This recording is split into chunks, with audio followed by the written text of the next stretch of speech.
बहुत अच्छे, बहुत सुंदर, बहुत बढ़िया। राधा स्वामी। ठीक है, राधा स्वामी। गुरुदेव जगत व्याप्तम ब्रह्मा विष्णु शिवात्मकम गुरु परतरम नहीं किंचित तस्मै श्री गुरुवे नमः। सर्वे भवन्तु सुखिनः, सर्वे सन्तु निरामयाः, सर्वे भद्राणि पश्यन्तु मा कश्चित् दुर्भाग् भवेत्। परम तत्वाधार परम पुरुष पूर्ण धनी मालिक कुल हजूर पुष्करनाथ जी महाराज की पवित्र आत्माओं, सभी सत्संगी भाइयों बहनों माताओं बच्चों बुजुर्गों सबको राधा।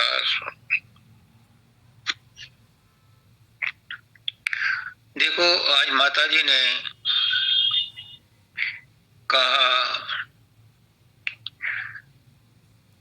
कि अगर सत्संग नहीं बनता, अगर साधन नहीं बनता,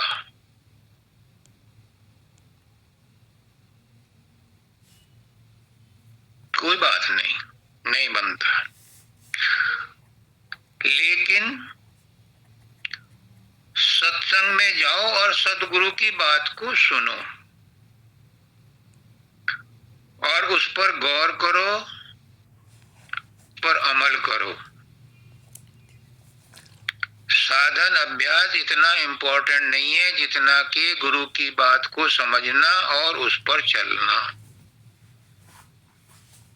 साधन अभ्यास मंजिल नहीं है, लेकिन सत्संग रास्ता भी है और मंजिल भी है।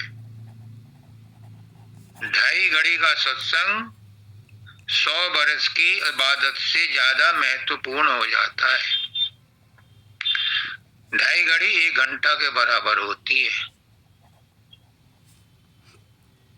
1 घड़ी 24 मिनट के बराबर होती है। 1 घंटे में गुरु जो पूर्ण है, जो सत में रहता है, वो आपको अपनी सारी ज्ञान, अपनी सारी कमाई जिंदगी भर की 1 घंटे में ही उंडेल देता है। उस ज्ञान को इकट्ठा करने में उसे कितना समय लगा होगा और आपको देने में उसे कोई समय नहीं लगता। इसलिए सत्संग की बात अगर समझ में आ जाए, उस पर अमल कर ले, तो उसका जीवन बदल जाता है। आ गए सत्संग में और संग सत का हो गया, दुर्मति जाती रही और गुरु के मत का हो गया। जिसका द्वैत खत्म हो जाता है, जो गुरु के मत का हो गया, यानी गुरु से मिलकर के एक हो गया, फिर कौन सी मंजिल बाकी रह गई। पुष्करनाथ जी भी कहते थे, बाबा फकीर भी कहते थे, मानव दयाल जी भी कहते थे, शब्दानंद जी भी कहते थे कि सत्संग तीर्थ राज प्रयाग। आजकल महाकुंभ चल रहा है प्रयाग में, लेकिन वो प्रयाग, वो महाकुंभ बाहरी है।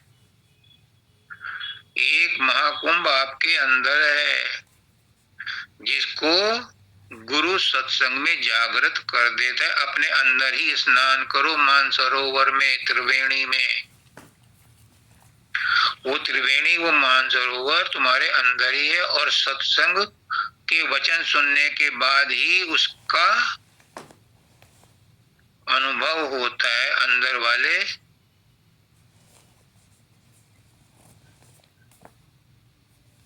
संगम का। तो संगम तो आपका अंदर में ही होगा, जब भी होगा अंदर में ही मिलेगा।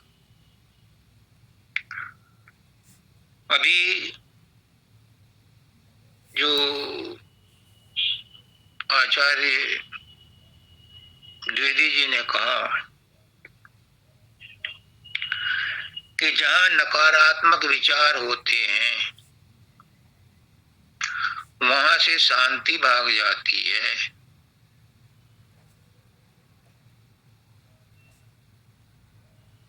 दूसरी बात इन्होंने बताई, जहां चाह होती है वहां राह होती है। इन दो बातों को मैं आज बताना चाहता हूं, ध्यान से सुनो। सत्संग में मैंने मानव दयाल जी को भी सुना, शब्दानंद जी को भी सुना, पुष्कर नाथ जी को भी सुना। सब ये कहते थे मुझे पता नहीं कि मैंने सत्संग में क्या बोला। अब मुझे महसूस होता है कि वो ऐसा क्यों कहते थे, क्योंकि मैं भी कुछ नहीं बोलता।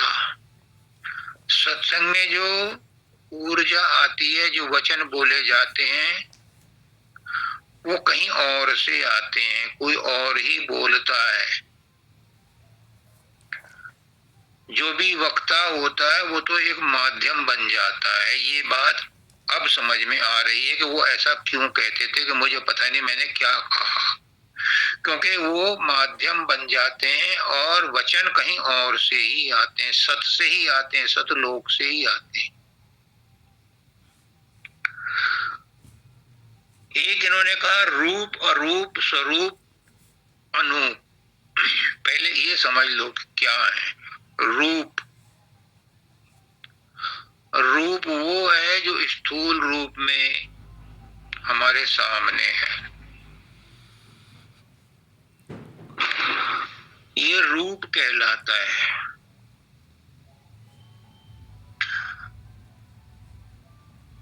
दूसरा होता है सूक्ष्म रूप। बाहर में गुरु का जो शरीर है ये रूप है, लेकिन जब अंदर में मन में सूक्ष्म रूप में ये प्रकट होता है तो अरूप कहलाता है।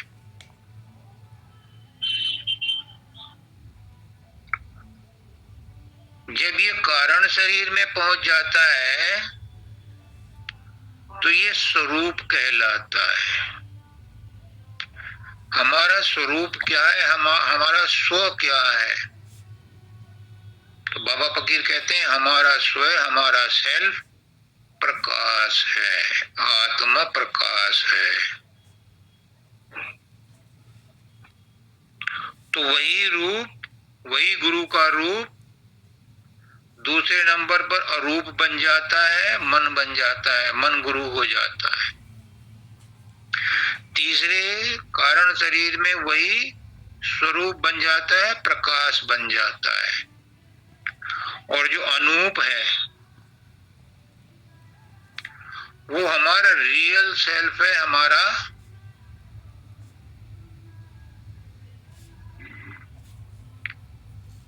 आदि है, जहां से कि हमारा अहमपना निकला है, जहां से हमारा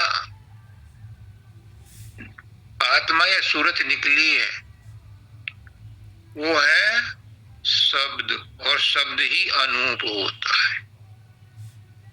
तो ये चार रूप जो इन्होंने बताए, मैंने उसके बारे में बताया, जो ऊपर से मुझे मैसेज मिला कि चार रूप गुरु के ये होते हैं। एक रूप होता है जिससे हम बात करते हैं, एक अरूप होता है जो हम अपने अंदर में प्रकट करते हैं, उसके बाद प्रकाश पैदा होता है, वो स्वरूप होता है, क्योंकि आत्मा का स्वरूप प्रकाश है।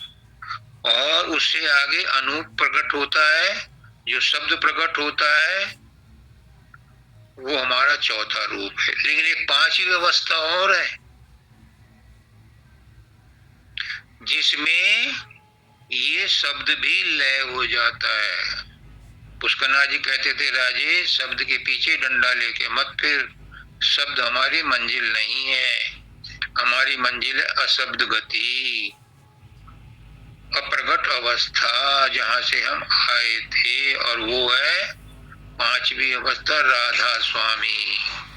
बहन कुसुम ने भी,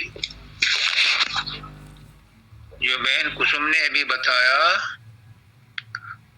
वंदनम सतज्ञान दाता वंदनम सतज्ञानम, और इसके लास्ट में राधा स्वामी धाम दे। ये राधा स्वामी धाम क्या है? यही पांचवी अवस्था है, और इसीलिए उसमें 2 बार वंदनम किया गया। वंदनम सत ज्ञान दाता वंदनम सत ज्ञान। एक बार ज्ञान दाता गुरु के लिए कहा गया जो बाहर में ज्ञान देता है, और एक बार ज्ञानमय गुरु के लिए कहा गया है जो हमारा अनूप है, उसके लिए कहा गया। ये 2 बार वंदना किया गया। तो मैं कह रहा था नकारात्मक विचार, बाबा फकीर की याद आती है। उन्होंने विचारों के सिद्धांत को अलग अलग सत्संगों में अलग अलग तरीके से बखेरा है। अभी 1 महीना पहले विवेक ने मुझे एक किताब दी, सीक्रेट। मैंने टाइटल देख के 2-4 पन्ने देख करके रख दी। परसों से मुझे लगा कि इसमें है क्या। तो ये बाबा फकीर के सत्संगों का ही निचोड़ है। वो कहते हैं लॉ ऑफ अट्रैक्शन, आकर्षण का सिद्धांत। जैसी चाह वैसी राह, जैसा विचार वैसा व्यवहार, जैसी करनी वैसी भरनी। जैसा हम सोचते हैं वैसा ही हो जाता है। अगर हम अच्छा सोचेंगे तो अच्छा ही हमारे पास आएगी। आकर्षण का सिद्धांत है। Birds of a feather flocks together. एक तरह की चीजें एक तरह को ही खींचती हैं। अब वो फारसी में है बा कबूतर बा बाज, बा बाज, बाज के साथ बाज रहता है, कबूतर के साथ कबूतर रहता है। तो अच्छे विचारों के साथ अच्छे विचार आएंगे, बुरे विचारों के साथ बुरे विचार आएंगे। अगर कोई बीमार है तो अपने ही विचारों से बीमार हुआ है, और उसका इलाज भी उन्होंने बताया कि अच्छे विचारों से बुरे विचारों को रिप्लेस कर दो तो आप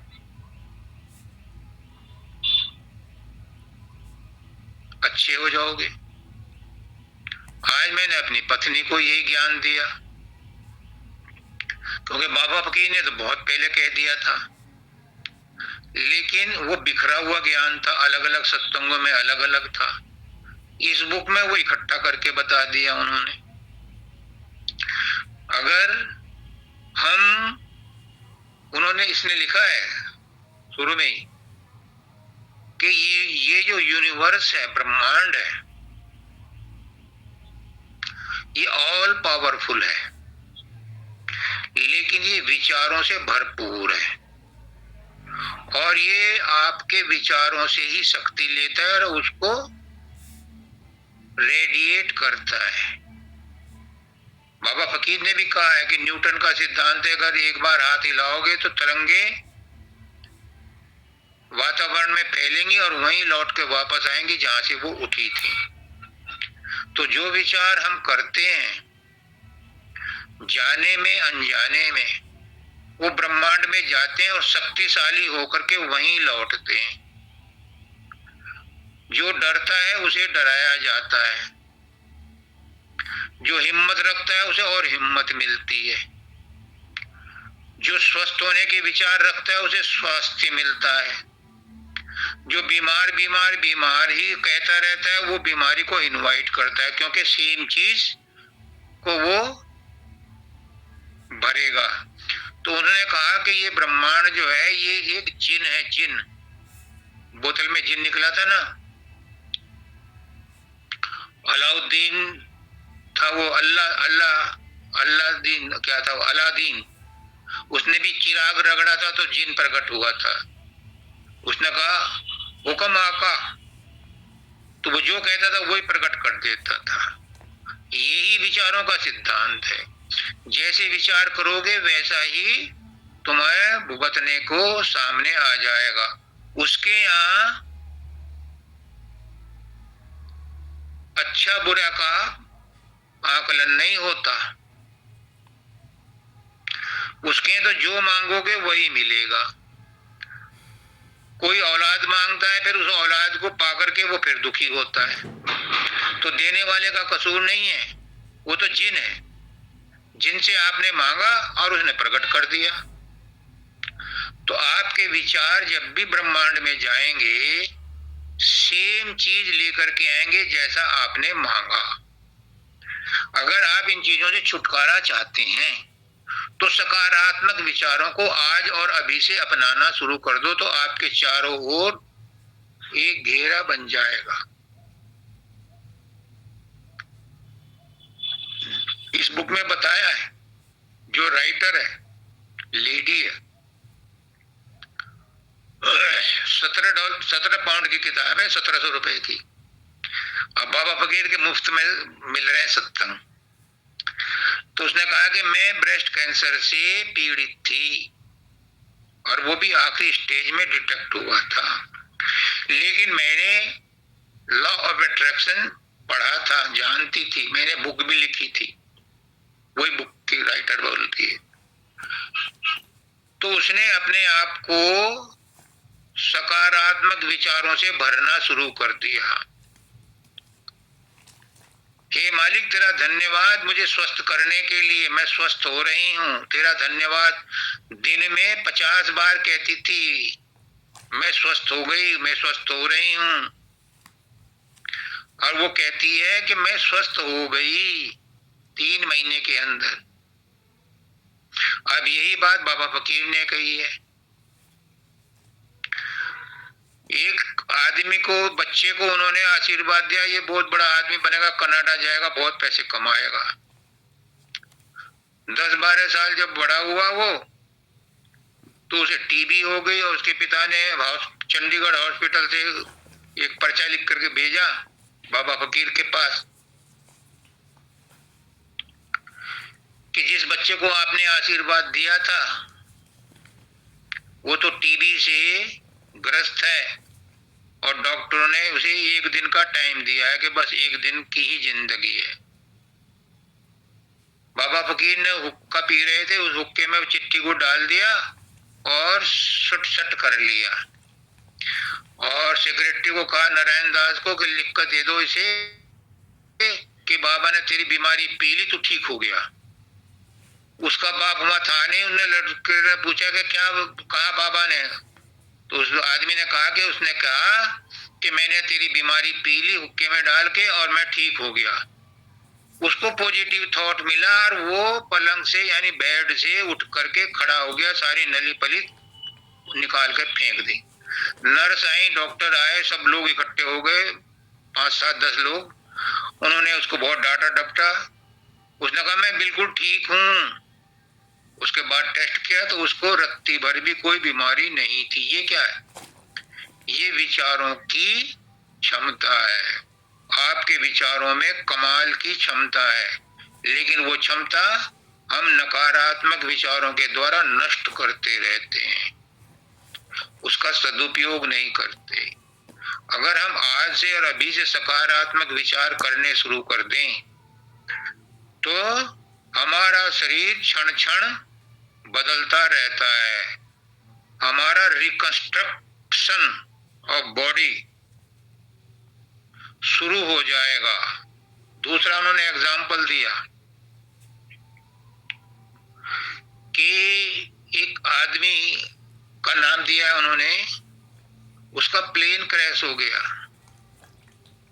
और सभी आदमी लगभग खत्म हो गए। 2-3 आदमी बचे थे, एक वो था जिसने अपनी कहानी सुनाई है।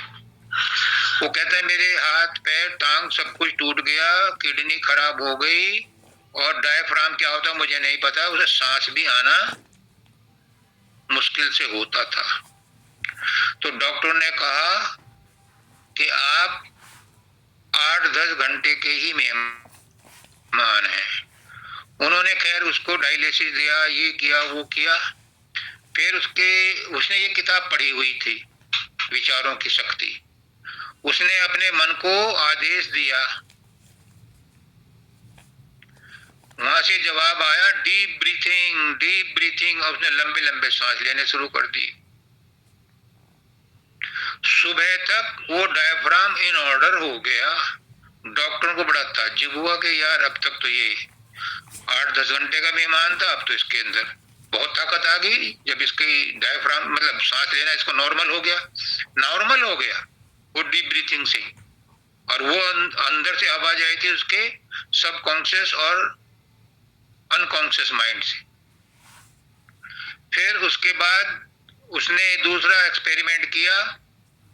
डॉक्टर ने फिर उसको डायलिसिस भी हटाया। फिर उसने अपने आप को कहा कि मैं अपने पैरों से चल करके हॉस्पिटल से डिस्चार्ज होकर घर जा रहा हूं। और मजे की बात यह है कि जिस बीमारी से लोग 2-2, 3-3 महीने तक हॉस्पिटल से डिस्चार्ज नहीं होते, फिजियोथेरेपिस्ट लगा देते हैं कई कई महीने। वो कहीं बाहर का रहने वाला तो घर कहां जाता डिस्चार्ज होकर।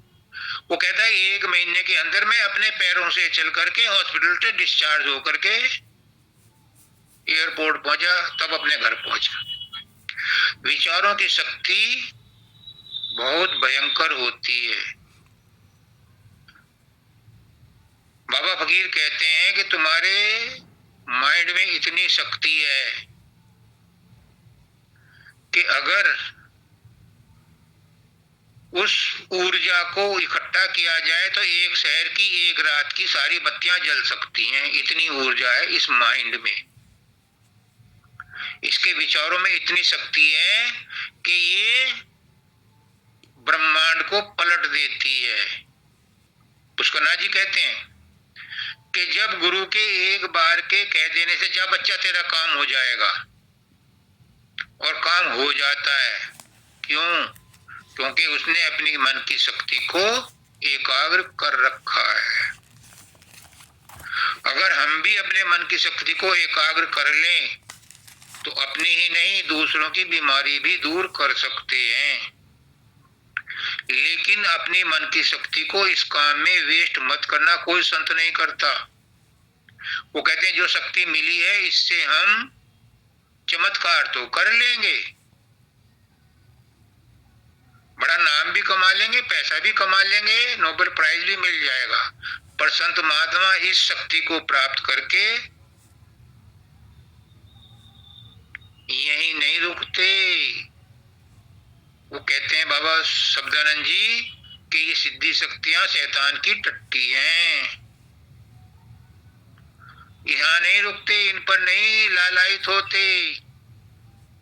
वो अपनी इस शक्ति से वो अपनी आत्मा को शब्द के साथ जोड़ करके उस 5वीं अवस्था, 4थी अवस्था में पहुंचाते हैं।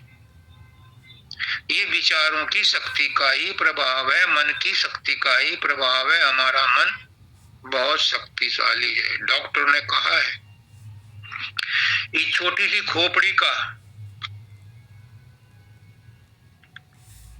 जो वजन है पूरे शरीर से ज्यादा है। ज्यादा है इन द सेंस कि इसमें इतने नर्व्स हैं, इतनी ग्रंथियां हैं, इतना इसमें पोटेंशियल है कि सारा शरीर एक तरफ और ये इतना पोर्शन एक तरफ। जब कभी डूबता है तो पहले सिर ही डूबता है। तो इस सिर में, इस शरीर में जीवित रहने का हर पुर्जा मौजूद है। अगर सिर उसका बाकी और नीचे का, जैसे उसका एक्सीडेंट में प्लेन में सब कुछ उसका डिस्ट्रॉय हो गया, लेकिन उसकी मन की शक्ति और मन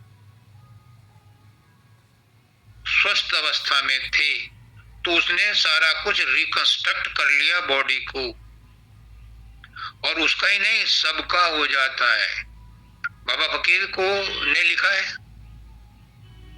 सिकंदराबाद में था वो, भोरबुला महादेव, 15-16 साल से बीमार था, खाट पाई चार पाई पर पड़ा रहता था। जब ये सत्संग देने गए तो उसने कहा कि मुझे उठा लो या ठीक कर दो। विश्वास रखता था इन पर। इन्होंने कहा ठीक है बुलाओ, कुछ दान देना पड़ेगा, त्याग करना पड़ेगा। उनने अपने बच्चों की तरफ देखा तो वो चेक बुक ले आए, क्योंकि उन दिनों मानवता मंदिर का निर्माण हो रहा था। उन्होंने सोचा इसको 1-2 लाख रुपए की जरूरत होगी, हम दे देंगे। उसने कहा पंडित को बुलाओ, पंडित बुलाया गया। उसने कहा पंडित जी मंत्र पढ़ो, संकल्प दो, और इनका हाथ से पानी लेकर के उन्होंने जब संकल्प हो गया तो पी लिया, और उसे कह दिया कि तेरे सारे पाप मैंने पी लिए, अब तू स्वस्थ है। और वो 2-4 महीने में नॉर्मल हो गया। फिर 20 साल और एक्स्ट्रा, मतलब 20 साल उसके बाद नॉर्मल जीवन जिया, और तब उसकी नॉर्मल डेथ हुई। ये विचारों की शक्ति का प्रभाव है कि पुष्कना जी क्या कहते हैं, गुरु कुछ नहीं करता, कुछ नहीं देता, वो सिर्फ तुम्हारी सोच बदल देता है। उसको ये सोच बदल दी कि तेरे पाप मैंने ले लिए, तो वो स्वस्थ हो गया विचारों से ही। ये विचार ही आपके शरीर को स्वस्थ रखते हैं और विचार ही आपको बीमार करते हैं। मेरे खुद का अनुभव है। मेरे 2 साथी थे बैंक में, जब रुड़की में हम क्लर्क थे तो एक मेरे दाएं बैठता था, एक बाएं बैठता था, और हंसी मजाक करते थे कि आज तो तेरा चेहरा पिटा पिटा सा हो रहा है। दूसरा कहता था कि आज तो मेरी रोटी हैंगर पे टंग रही है, हजम ही नहीं हुई। मतलब आपस में मजाक करते थे। और विचारों में ऐसी शक्ति होती है कि जब वो अफसर बने, एक की किडनी खराब हो गई,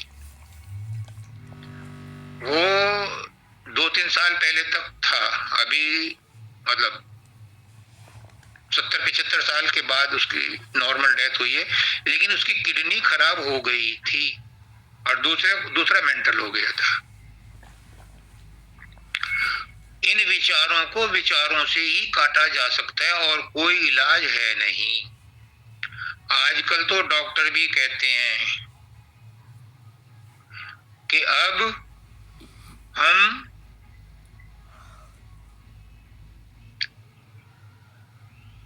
उस युग में आ गए हैं जहां विचारों की मेडिसिन दी जाती है।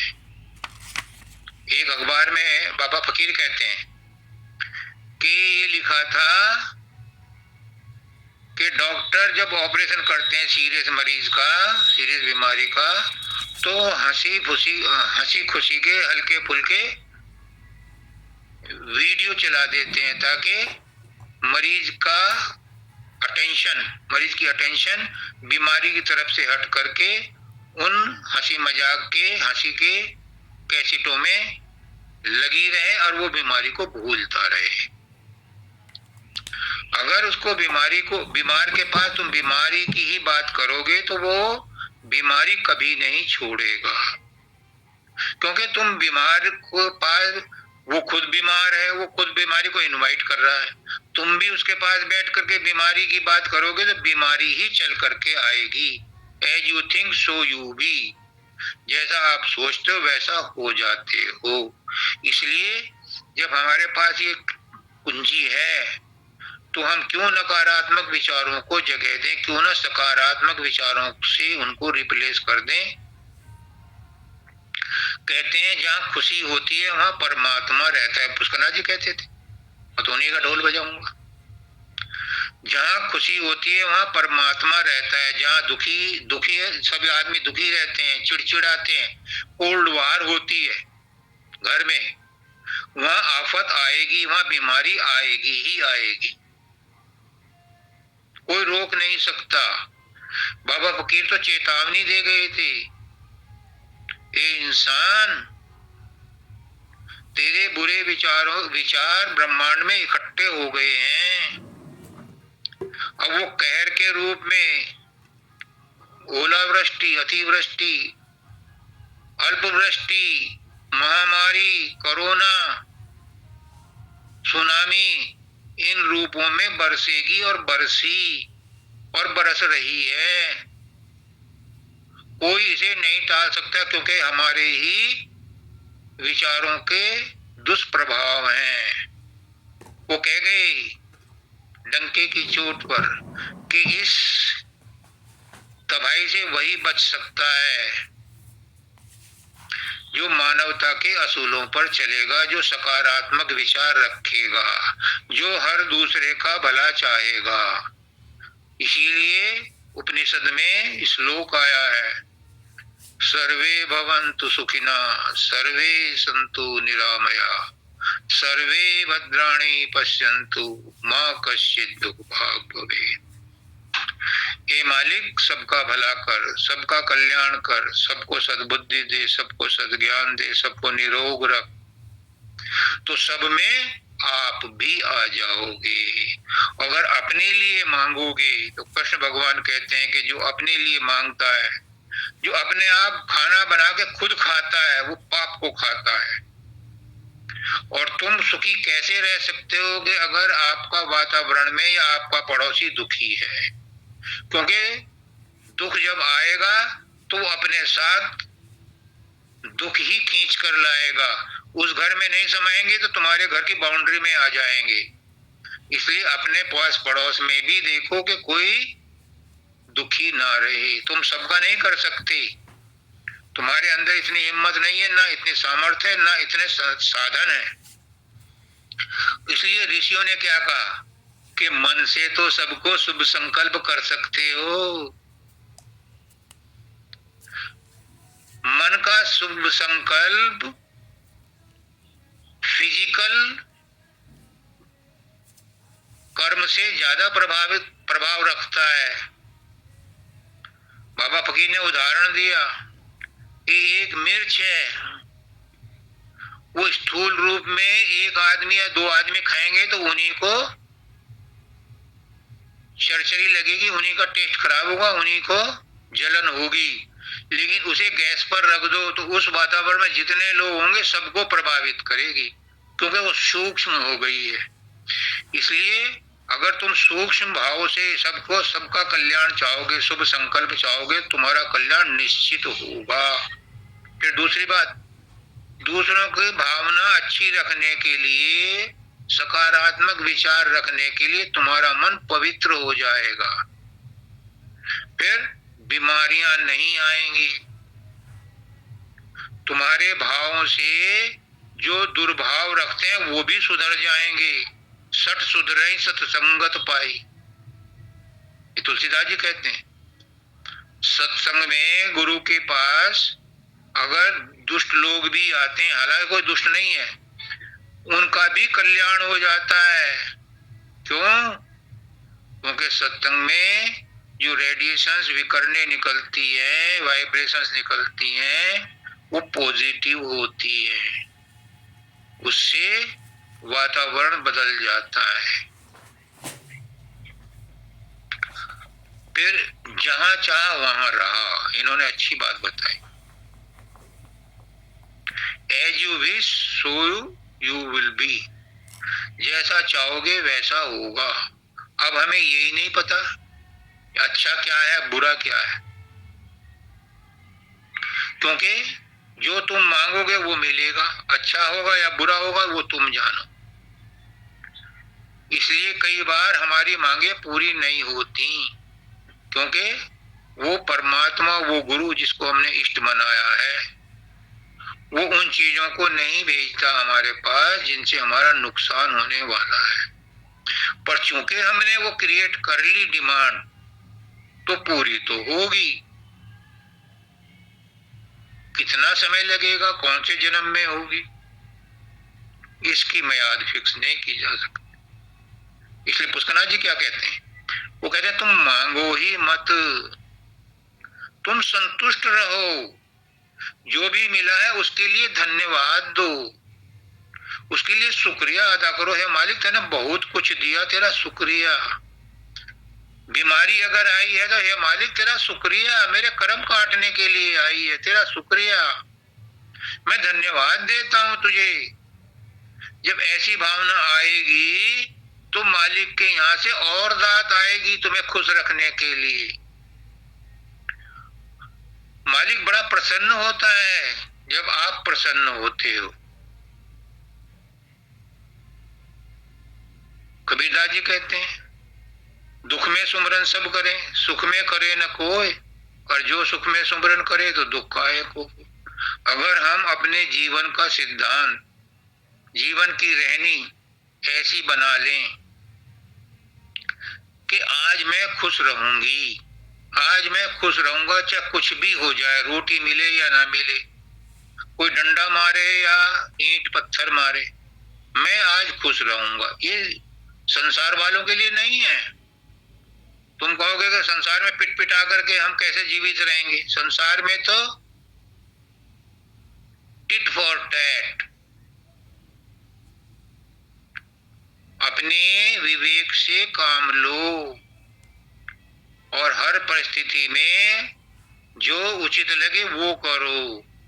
लेकिन अगर अध्यात्म के मार्ग पर चल रहे हो तो फिर दूसरा कुछ भी कहे बुरा मत मानो, दूसरा कुछ भी कहे मन में कलेश मत पैदा करो, अगर संत मत पर चल रहे। और नहीं तो बाबा फकीर के पास एक आदमी आया, सत्संग में कहा है, उसने कहा कि मेरे 3 भाई हैं, मेरा हिस्सा गायब कर दिया और मुझे घर से बाहर निकाल दिया, मैं क्या करूं? तो बाबा फकीर ने कहा, मैंने उसे राधा स्वामी जपने का नाम नहीं दिया, मैंने कहा उसे लड़ और अपना हिस्सा ले, चाहे प्रधान के थ्रू ले या किसी के थ्रू ले, अपना हिस्सा ले। साल 2 साल बाद वो आया कि जी मुझे मेरे हिस्से के इतने रुपए मिले, ये आप रख लो क्योंकि आपकी सलाह से मिले हैं। उसने कहा मैं तो नहीं रखता, तो इनसे धंधा कर, दुकान करवा दी उसे।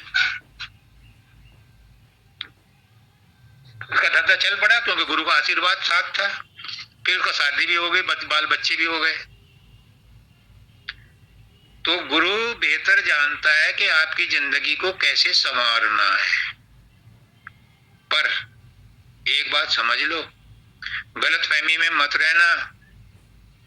मुझे कोई लाग लपेट नहीं है, ना मेरे गुरु को लाग लपेट है, ना मुझे मान मर्यादा चाहिए, ना मुझे धन संपत्ति चाहिए। मैं तो गुरु नहीं, गुरु के सेवकों का भी सेवक हूं। उन्होंने हुक्म दिया इसलिए ये बकबक कर रहा हूं, इतना काम कर रहा हूं। एक बात ध्यान रख लो कि गुरु सिर्फ और सिर्फ सोच बदलता है, कुछ नहीं करता, तुम्हारे भ्रमों का नाश करता है और कुछ नहीं करता।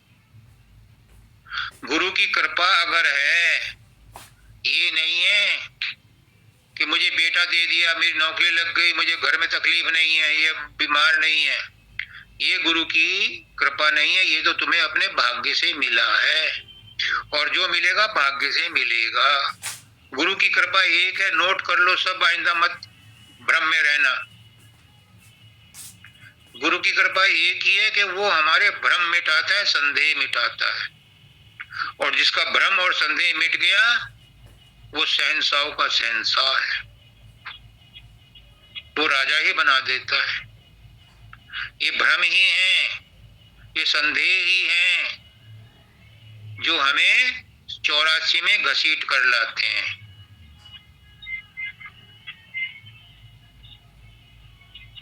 फिर अभी एक बात याद, इन्होंने किसी ने कहा कि गुरु को याद रखो, गुरु को याद करो,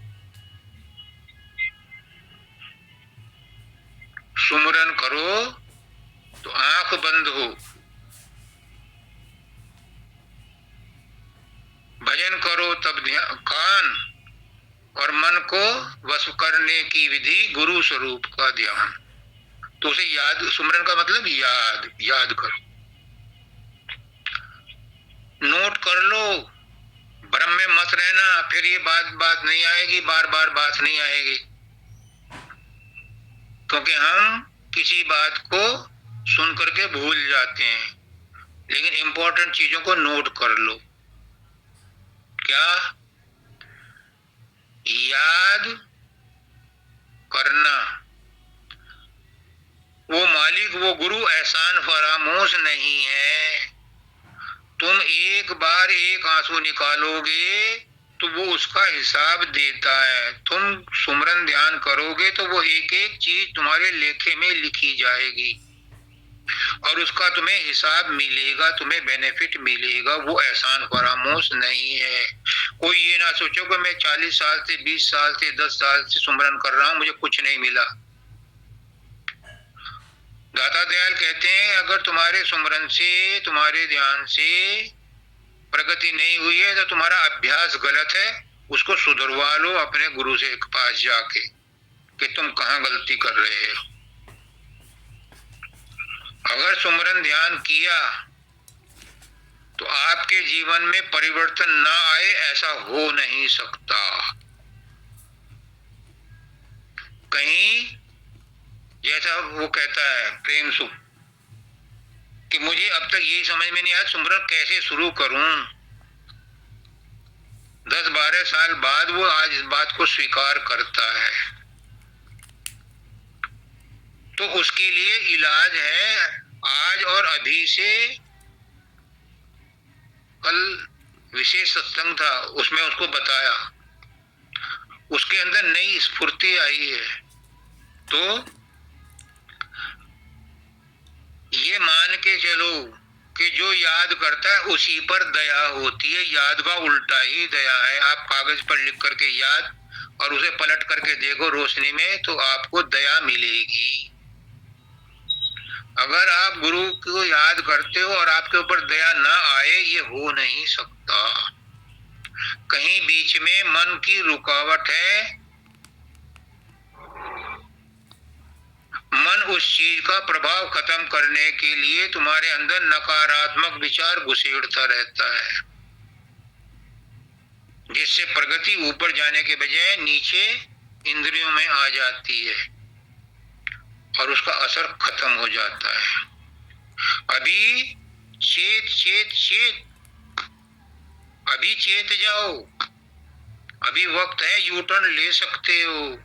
इस किताब में भी यही लिखा है, सीक्रेट में भी, कि अभी आप यू टर्न ले सकते हो, अभी आप चेत सकते हो, अभी आप अपने जीवन को बदल सकते हो। लेकिन अगर भ्रमों के कारण, आलस्य के कारण, बहाने बना करके अगर तुम ये चाहो कि गुरु ही सब कुछ कर लेगा, गुरु ही सब कुछ कर देगा, तो गई भैंस पानी में, फिर नहीं मिलेगा।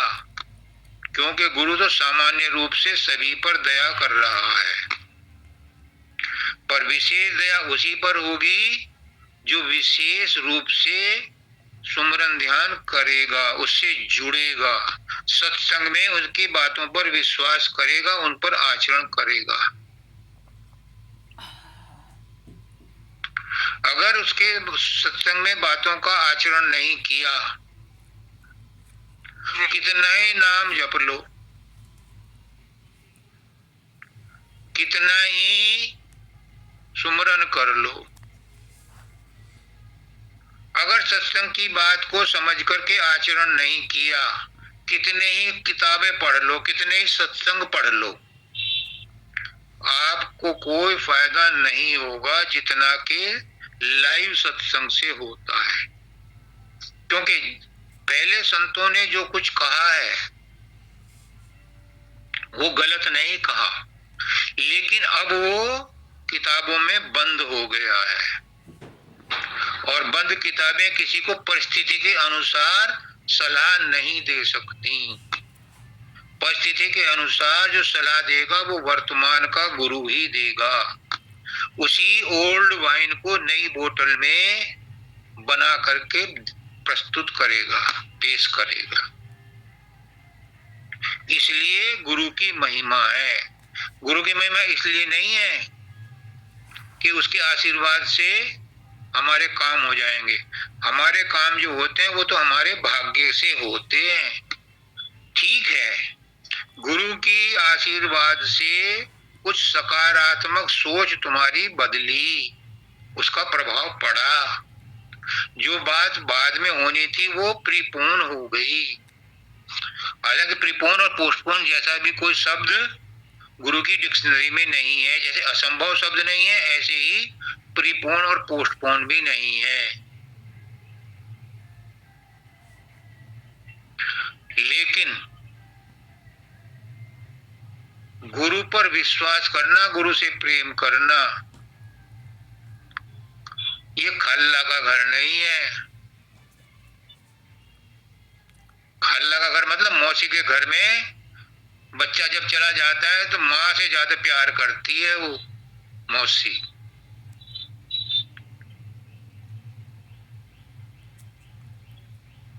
तो प्रेम करना, गुरु की बात पर विश्वास करना बहुत टेढ़ी खीर है। और जो इसमें सफल हो जाता है उसको गुरु मदद करता है, उस पर गुरु कृपा करता है एक्स्ट्रा। सामान्य कृपा तो उसकी, गुरु की कृपा एक ही है, मैंने बता दिया, रिपीट करता हूं। गुरु की कृपा इतनी ही है कि वो तुम्हारे भ्रमों का नाश करता है, संदेह का नाश करता है, तुम्हें सच्ची बात बताता है, झूठ क्या है सच क्या है। वरना हम झूठ को ही सच माने बैठे रहते हैं, चिपके रहते हैं। गुरु उस भेद को बता देता है, गुरु की यही एक कृपा है। बाकी जो कुछ भी मिलता है वो तुम्हारे प्रेम, श्रद्धा, विश्वास और भाग्य के अनुसार मिलता। भ्रम में मत रहना। अब तक जो भ्रम पाल रखे हैं उनको हटा देना। बाबा फकीर कहते हैं डंके की चोट पर इतने चमत्कार किए उन्होंने, फिर कहा कि अगर मैं इन चमत्कारों को छपवाना शुरू करूं तो रामायण से मोटी किताब बन जाएगी। नहीं किया, मैं इस काम के लिए नहीं आया। ये तो मैंने खेल खेले हैं, लोगों के ऊपर आजमाइश की है। मैं ये काम करने नहीं आया, इसलिए उन्होंने उसे बढ़ावा नहीं दिया। पर उनकी संगत से, उनके प्रेम, उनसे प्रेम करके, उन पर विश्वास करके लोगों ने बड़े बड़े चमत्कार कर लिए थे, कर लेते हैं। इसमें कोई दो राय नहीं। क्यों? लॉ ऑफ अट्रैक्शन जो इस सीक्रेट वाली बुक में दिया, लॉ ऑफ अट्रैक्शन। जैसी चीज तुम चाहोगे वो तुम्हें मिलेगी। जो दुखी होते हैं और गुरु को याद करते हैं, गुरु वहां प्रकट होकर के उनको उसका सलूशन बताता है। ये लॉ ऑफ अट्रैक्शन, आपने उसे पुकारा और वो चला आया।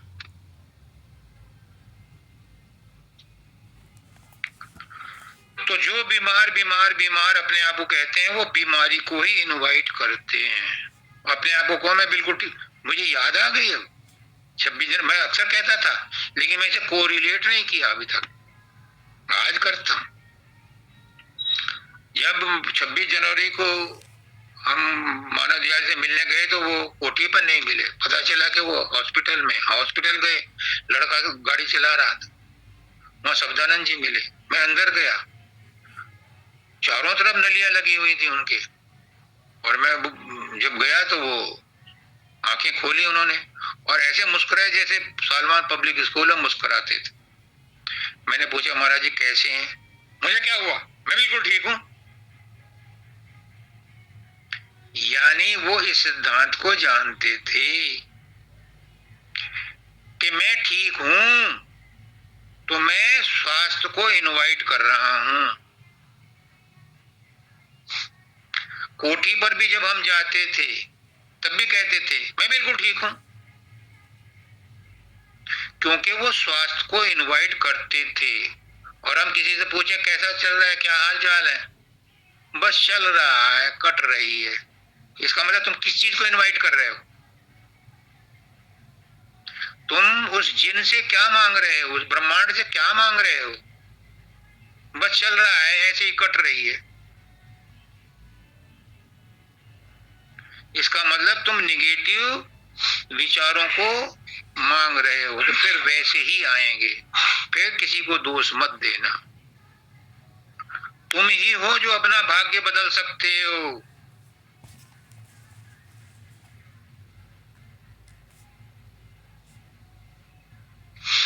अगर तुम पॉजिटिव सोचना शुरू करो तो पॉजिटिव चीजें ही तुम्हारे इर्द गिर्द आएंगी। जो खुश रहता है उसके चारों तरफ खुशियां ही खुशियां रहती हैं।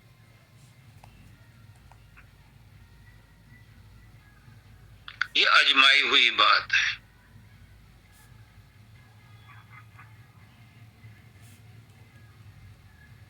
अब कहते हैं गुरु संग नेह लगाओ रे, इसका क्या मतलब है? गुरु संग नेह लगाओ रे, मेरी प्यारी सूरत है। नेह तो तुम किसी से भी लगा लो, और नेह मत लगाओ, दुश्मनी कर लो। Choice is yours. अगर नेह लगाओगे तो वैसा ही वातावरण आएगा, दुश्मनी करोगे तो दुश्मनी के ही वातावरण तुम्हारे चारों तरफ आ जाएगा, वही ऑरा आ जाएगा। पर गुरु संग नेह लगाओ। अब पुष्करनाथ जी को बीच में लाऊंगा मैं। वो कहते हैं कि संसार में कितने ही रिश्ते नाते हैं, कितने ही फ्रेंड सर्किल हैं, कितने ही तुम्हारे चाहने वाले शुभ चिंतक हैं, लेकिन सब स्वार्थी हैं। निस्वार्थ एक गुरु है। गुरु का अगर स्वार्थ है तो सिर्फ इतना ही है कि वो तुम्हें अपने जैसा बनाना चाहता है। उसके साथ नेह लगाओ तो क्या होगा? उसके रेडिएशन से तुम उस जैसे ही हो जाओगे। इसलिए कहते हैं गुरु संग नेह लगाओ। औरों के संग लगाओगे तो फिर संसार में फंसोगे, और जो संसार में फंसना है वो खूब लगाए। संसार में फंसना है, खूब संसार में फंसे, बस वेद सिद्धांत पर चलो। शुभ संकल्पम अस्तु, किसी का बुरा मत चाहो, किसी से लड़ाई झगड़ा मत करो, अपने स्वास्थ्य को ठीक रखो। तुम्हारा घर गृहस्थी ठीक चलेगा, तुम्हारा संसार ठीक चलेगा, तुम्हें धन संपदा भी मिलेगी तुम्हारे शुभ संकल्पों से। आवागमन से मुक्ति नहीं मिल सकती। आवागमन से मुक्ति के लिए तुम्हें गुरु संग नेह लगाना पड़ेगा। इसलिए कहते हैं गुरु संग नेह लगाओ रे, मेरी प्यारी सूरत है। कौन कह रहा है ये? कौन किसको कह रहा है? मेरी प्यारी सूरतिया। कौन कहेगा मेरी प्यारी सूरती? गुरु ही कहेगा। लेकिन कौन सा गुरु? अभी 4 रूप बताए ना मैंने गुरु के। ये कौन कह रहा है गुरु संग नेह लगाओ? ये बाहर का गुरु कह रहा है कि अगर तू संसार से तंग आ गया है तो पहले बाहर के गुरु से नेह लगाओ, वो तुम्हारे संदेह मिटाएगा, फिर तुम्हें अंदर इंट्रोवर्ट करेगा। फिर अंदर वाले गुरु से नेह लगाओ, यानी गुरु का रूप प्रकट करो। फिर जब तुम अंदर में गुरु का रूप प्रकट कर लोगे तो तुम ऊपर चढ़ोगे, तो अंदर में तुम्हें फिर गुरु का प्रकाश रूप नजर आएगा। फिर अंतिम रूप में तुम गुरु को के साथ जुड़ोगे। वो कौन से गुरु के साथ जुड़ोगे? वो शब्द गुरु के साथ जुड़ोगे। तब राधा स्वामी धाम दे, फिर राधा स्वामी धाम मिलेगा सिस्टमेटिक वे में चल के। लेकिन लेकिन लेकिन लेकिन बहुत बड़ा लेकिन है। जिस काम के लिए जय श्री परेशान है, आज से शुरू हो गया है उसका भी उद्धार। ये मान के चलो कि ये सुमरन ध्यान गुरु जो बताता है सबको एक जैसा नहीं बताता, उसकी व्यक्ति के हिसाब से बताता है। लेकिन ये मंजिल नहीं है, मंजिल नहीं है, मंजिल नहीं है, मंजिल नहीं है, पर आवश्यक है, आवश्यक है, आवश्यक है, आवश्यक है। क्यों? क्योंकि इससे मन वश में आता है। अगर तुम मन किसी और ढंग से वश में कर सकते हो, प्रेम से, श्रद्धा से, समर्पण से, ज्ञान से, निष्काम कर्म से, अगर तुम अपने मन को और ढंग से वश में कर सकते हो तो इस लपड़े में पड़ने की जरूरत नहीं है। पर जब और ढंग से आप अपने मन को कंट्रोल करोगे तो ये आपकी अपनी सामर्थ्य से नहीं हुआ। इसलिए सुमरन ध्यान भजन पर ध्यान ज्यादा जोर दिया जाता है कि ये आप अपनी सामर्थ्य से कर रहे हो तो अंतिम समय में भी तुम्हें वो सामर्थ्य याद आएगी और तुम मन के चक्कर में नहीं पड़ोगे और ये मानोगे कि मेरे अभ्यास से जो शब्द और प्रकाश प्रकट हुआ था वो अब भी मेरे सामने प्रकट हो, और वो प्रकट होगा तो तुम्हारी आवागमन से मुक्ति मिल जाएगी। कंपलसरी नहीं है, लेकिन मन को कंट्रोल करने के लिए आवश्यक है। अगर तुम मन किसी और ढंग से कंट्रोल कर सकते हो तो बाबा फकीर कहते हैं कि जैसे ही महाशून्य में जाओगे पीछे की सब चीजें भूलनी पड़ेंगी, भुलवा देगा मार मार करके, भूल जा भूल जा भूल जा, पुरानी सब बातें भूल जा। यानी जो सुमरन ध्यान भजन किया उसे भूल जा, वो मन के द्वारा किया गया था उसे भूल जा। फिर जब वो आएगा भूल करके अपने होशो हवास में, तब वो कहेगा मैं वही हूं, मैं वही हूं, मैं वही हूं। और कहता कहता एक दिन गुरु उसे यानी शब्द उसे सतलोक में खींच लेगा। तो जिस किसी को भ्रम हो वो भ्रम मिटा ले। कोई भी चीज जरूरी नहीं है, लेकिन सुमरन ध्यान इस मन को वश में करने के लिए जरूरी है, वरना टिकेगा नहीं। तुम्हारा प्रेम, तुम्हारा निष्काम कर्म, तुम्हारा ज्ञान भी नहीं टिकेगा। इसलिए अपनी अपनी वृत्ति के हिसाब से गुरु जिसको जो कहे वो मानो। ये भी सबके लिए यूनिवर्सली एप्लीकेबल नहीं है। हर आदमी इसको पत्थर की लकीर ना बना ले। मैं आज फिर चेतावनी देता हूं, ये ब्रॉड गाइडलाइंस हैं। जिस किसी को अपने बारे में बात करनी वो डायरेक्ट मुझसे बात करे, गुरु से बात करे, वो उसे सलाह देगा कि तेरे लिए ये उपयुक्त है। इसको बेंचमार्क मत मान लेना कि ऐसा कहा था हम तो ऐसा ही करेंगे, नहीं। ये तो सामान्य इंस्ट्रक्शंस हैं। विशेष के लिए विशेष अपनी परिस्थिति में गुरु को इन्वॉल्व करे, तब उस परिस्थिति के हिसाब से गुरु उसको जो सलाह देगा वो उसके ऊपर एप्लीकेबल है। ये बात अगर समझ में आ गई है तो मैं गुरु को धन्यवाद देता हूं जिसने ये बात आप तक पहुंचाई।